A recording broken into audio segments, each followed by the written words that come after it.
Hi there, we're continuing with our read aloud of Time Jumpers Stealing the Sword. So we finished off on chapter 9 and Chase and Ava had gotten into a room and they were putting on clothes so they would fit in better to where they are in the past in time.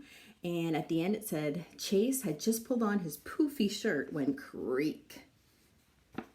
The bedroom door begins to open. So we continue with chapter 10, Dragons and Dust. Let's clear this room first, a woman's voice says from the hall. A second woman agrees. Chase pulls Ava down and they crawl under the bed.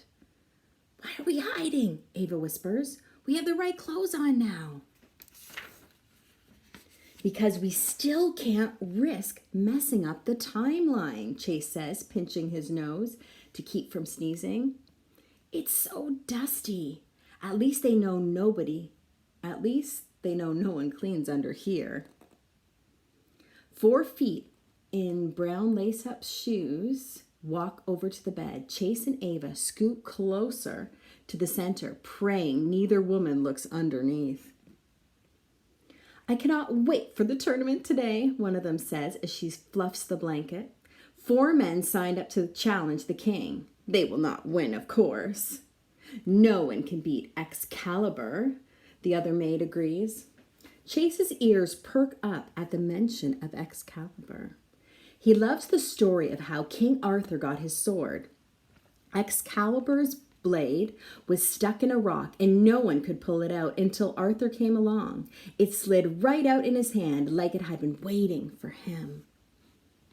That's how finding the suitcase had felt to Chase and Ava.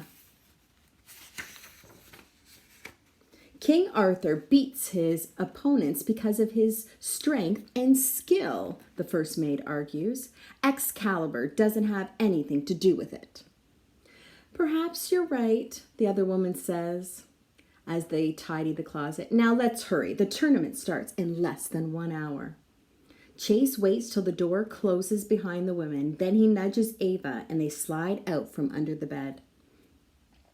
Look, Ava cries. He follows her gaze to a giant portrait on the wall. It had been hidden by the closet door. That's the king, Chase says, and he is holding the famous sword the maids were talking about. I know, Ava says impatiently, but look closer. Look at the handle. It's called a hilt, Chase tells her. Then he gasps.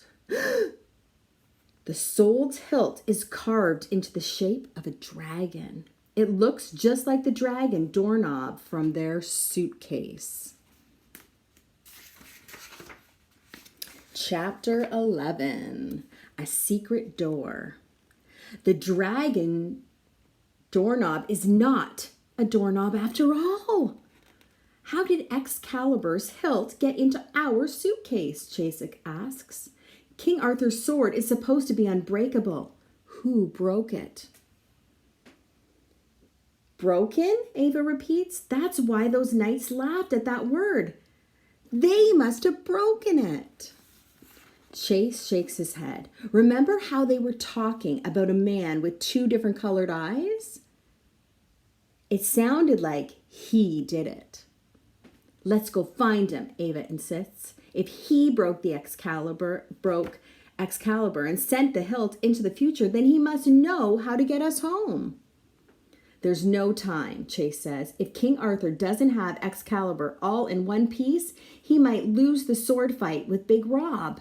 And if he gets seriously hurt, or worse, that would change the whole course of history. Maybe it really is up to us to fix this. An uneasy thought enters Chase's mind. Unless, oh no. What is it? Ava asks.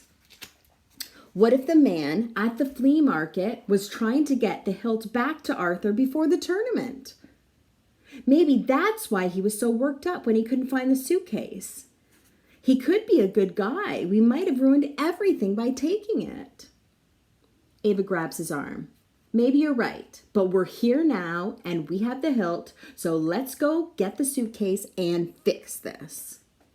As soon as they open the bedroom door, voices and laughter from downstairs make them shut it again. They can't risk going out the same way they came in. In my books, there are always secret passageways inside old castles, Chase says. We could use one of those right now. Ava feels along the wall. Her hand slides under the king's portrait. I found something. The painting itself is a door. She swings it open to reveal a winding stone staircase. Beginner's luck, Chase says with a grin.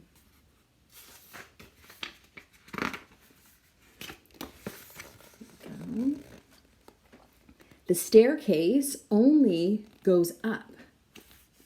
Chase hopes it will meet up with another staircase that also goes down. He takes a deep breath and leads the way. They're both breathing hard when they reach a dead end. Light peeks through the edges of the stones. They wedge their hands into the tiny gaps. The stones shift slightly. Push, Ava says. There's definitely something on the other side.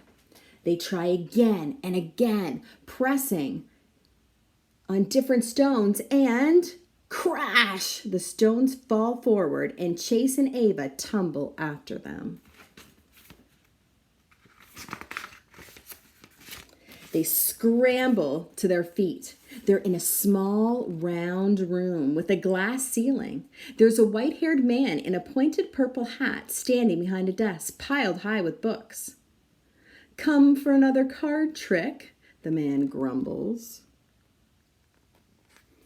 Chapter 12, The White-Haired Wizard. We love card tricks, Ava says. The white-haired man whirls around. His face is creased with deep lines, and his eyes are bright and clear.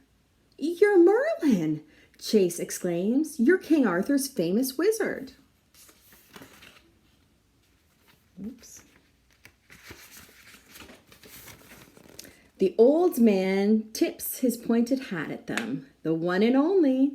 I see now that you're not those two greedy knights who locked me in my own library. Merlin glances over at the big hole in the wall. Thank you for providing my escape route, he says. So, who are you and why are you here? Chase is too starstruck to answer.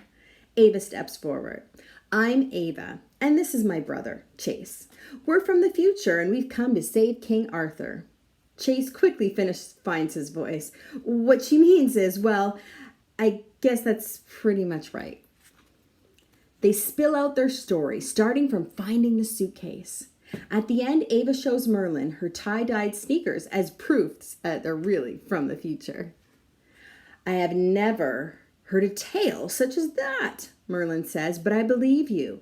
I knew that the man with the one brown eye and the one green must have powerful magic to have broken the king's sword. Isn't your magic stronger than anyone else's? Chase asks. Merlin shakes his head. I can't compete with powers I don't understand. Besides, I couldn't even break free from this room. Then he brightens. But no matter. I am free now. I must go warn the king of the plot against him. We want to help, Chase says. You two get the hilt and meet me on the castle lawn, Merlin says. I will try to use my magic to repair Excalibur. We must hurry. With a swirl of his robe, he rushed into the staircase. Ava follows with Chase right behind. Soon, they burst back into the bedroom. Everyone must be outside for the tournament because it is quiet in the castle now. Ava and Chase hurry downstairs to the closet. Chase grabs the suitcase from its hiding place. He quickly opens it and removes the hilt. He shoves it into his pocket. Then they're out the castle door. Ava does her best to hide the suitcase in the folds of her dress.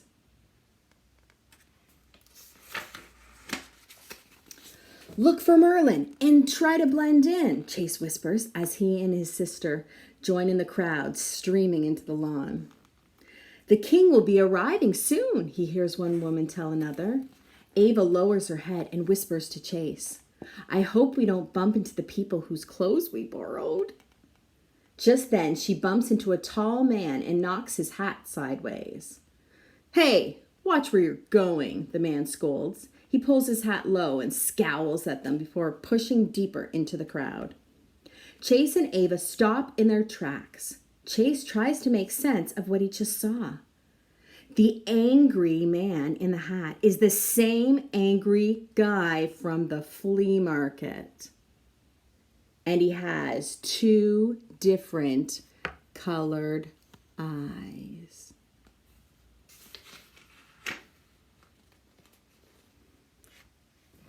Stay tuned.